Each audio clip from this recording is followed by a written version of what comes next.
Daa'imman qofa osoo hin ta'in namni guddaallee ganama ifa aduu yoo ho'ifate yookaan ifa aduutti yoo ba'e faayidaa hedduu irraa argata.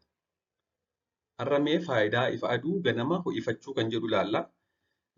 Ganama akka hirribaa kaaneen sa'a tokko keessatti giddu galeessaan daqiiqaa 20 ifa aduu ganamaa ho'ifachuun qaama keenyaaf faayidaa hedduu qaba.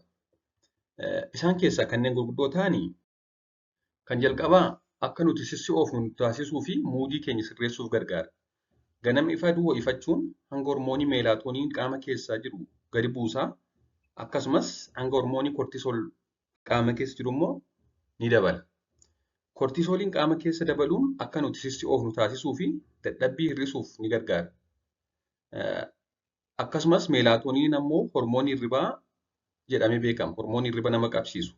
Kanaaf hangi meelaatooniin gadi bu'ee hangi kortisool yoo dabale namni sun aktiif ta'ee sissi'atee muudiin isaas isatti tolee akka inni hojii hojjetu isa taasisa jechuudha. Inni kun ammoo inni meelaatooniin jedhamu kun immoo waan gadi bu'uuf akka qaamni keenya dadammaqinsa godhatu ta'a. Inni nama raffisu kun yoo gadi bu'u akka namni dadammaqinsa godhatu ta'a.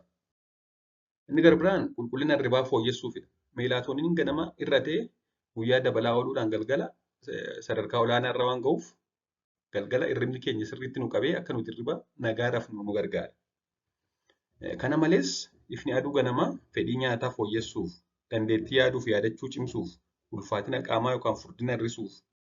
Kana malees mukaa'uu nurraa ittisuuf, dhiphinaa fi yaaddoo hamaa ta'e hir'isuuf, dandeettii dhibee dandamachuu qaamaa cimsuuf yookaan dabaluuf, ittisoo qaama keenyaa cimsuuf jechuudha.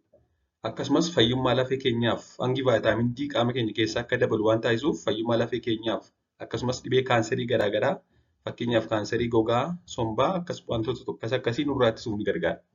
Kana malees immoo fayyummaa gogaa keenyaaf finnisa nurraa ittisuuf madaan lafee akka fayyu taasisuufis ni gargaara. Waan dhaggeeffattaniif galatoomaa ganama akka hirribaa kaataniin sa'a tokko keessatti daqiiqaa 20 hanga daqiiqaa 30 ifa aduu yeroo yeroon akkas godhachuun hedduu fayyada jechuudha. Akkasumas ganama ifa aduu hanga sa'aatii 4 darbuun qabu. Ganama akka hirribaa kaanee hanga sa'aatii 4. Sa'aatii 4 booddee ifni aduu jiru ni cima waan ta'eef turtii gaarii.